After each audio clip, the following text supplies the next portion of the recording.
So this is a document I'm working on. I want to insert table of contents into it. And this is just as blank as it can be. So the first thing you want to do, you want to add styles to it. So I'm going to select this and come over here where it says styles and click this drop down. You will see all these styles you can format it into.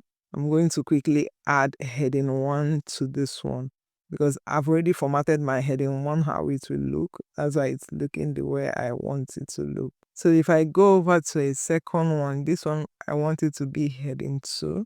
I'm still going to go into style. Either click this drop down or you click this arrow here for it to shoot it out to this side. I'm going to drag and position it correctly, and I'm going to try to drop this down so I can have an overview of what I'm looking at.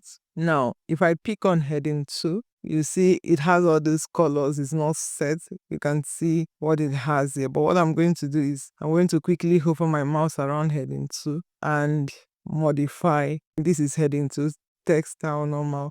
I'm going to change the font into what I want the font to look like. And for this, I want it to be Poppins medium. And I'm going to change the text size to 12, and I'm going to make the color black, and I'm going to make it only in this document. No, but I want to set it as default so that I don't have to do these settings every time I'm working on a document. I'm going to click new document based on this template. I'm going to say okay. I'm going to go ahead and do it for other ones before we come back to adding table of contents, so I might speed up this video.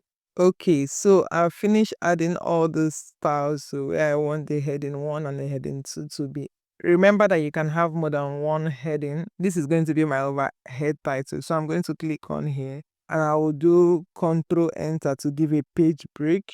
And I'm going to come over here where it says reference, and you'll see table of contents. You click this drop down here. It has all these options of built-in table of contents style that is already here. You can choose any one you want. You can get more tables from Office. You can custom a table to your style. And if I click on, I'm going to be using the table 2. You see it automatically picked all the styles I've set. Subscribe to the channel for more videos like this. Do have a good one.